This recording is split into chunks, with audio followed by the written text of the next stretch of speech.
Hi అండి. Welcome to Keerthi home foods. ఈరోజు easy, healthy and క్విక్‌గా అయిపోయే లంచ్ బాక్స్ రెసిపీతో వచ్చేసానండి. క్యాబేజ్ కోకోనట్ కర్రీ అండి. ఇది రైస్‌లోకి, రోటీస్, చపాతీలోకి చాలా టేస్టీగా ఉంటుందండి. ఇలా క్యాబేజ్‌ని చిన్న చిన్న ముక్కలుగా కట్ చేసుకొని, వాటర్ వేసుకొని విజిల్ వేయించుకోవాలండి. ఒక 2 విజిల్స్ వేస్తే సరిపోతుందండి. మరీ ఎక్కువ వేయించినా ఇది మెత్తగా అయిపోతుంది పేస్ట్ లాగా. జస్ట్ ఇలా అయితే సరిపోతుంది. దీంట్లో వాటర్ అంతా బయటికి తీసేసి దీన్ని పక్కన పెట్టుకుందాం.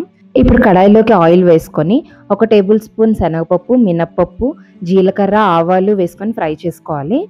ఇవి బాగా ఫ్రై అయిన తర్వాత ఒక 5, 6 ఎండుమిరపకాయలు, కొంచెం కరివేపాకు వేసుకోవాలండి.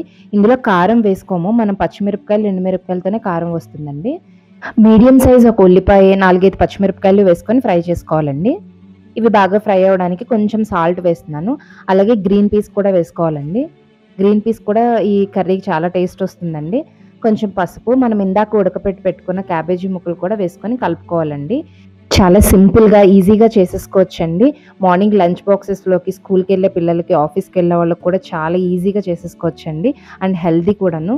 పిల్లలకు కూడా క్యాబేజీ తినని వాళ్ళు ఇలా చేసి పెట్టండి, ఖచ్చితంగా తింటారండి. దీంట్లోకి ముందుగా తురుము పెట్టుకున్న కొబ్బరికాయ తురుము వేసుకొని కలుపుకోవాలండి. కొబ్బరికాయ తురుము చాలా టేస్ట్‌గా ఉంటుందండి కర్రీకి. కొబ్బరి తురుముని మాత్రం స్కిప్ చేయకండి. అలాగే క్యాబేజీలో విటమిన్ సి, కే, ఫోలేట్, కాల్షియం, పొటాషియం, ఫైబర్లు ఎక్కువగా ఉంటాయండి. క్యాబేజ్‌లో ఉండే విటమిన్ సి ఇన్ఫెక్షన్‌లు రాకుండా కాపాడుతుందండి. అలాగే క్యాబేజ్‌లో ఉండే ఫైబర్ వల్ల మనకి జీర్ణశక్తి బాగా జరిగి మలబద్ధకం రాకుండా ఉంటుందండి. క్యాబేజీ బరువు తగ్గడంలో కూడా చాలా బాగా ఉపయోగపడుతుందండి. తక్కువ క్యాలరీస్, ఎక్కువ ఫైబర్ వల్ల ఎక్కువసేపు ఆకలి వేయకుండా ఉంటుంది. అలాగే క్యాబేజ్‌లో ఉండే విటమిన్ కే, కాల్షియం ఎముకలు బలంగా ఉంచుతాయండి. సో పిల్లలకి పెడుతూ ఉండండి. చాలా టేస్టీగా ఉంటుంది. ఇలాంటి మరెన్నో రెసిపీస్ కోసం మన ఛానల్‌ని please do like, share and subscribe.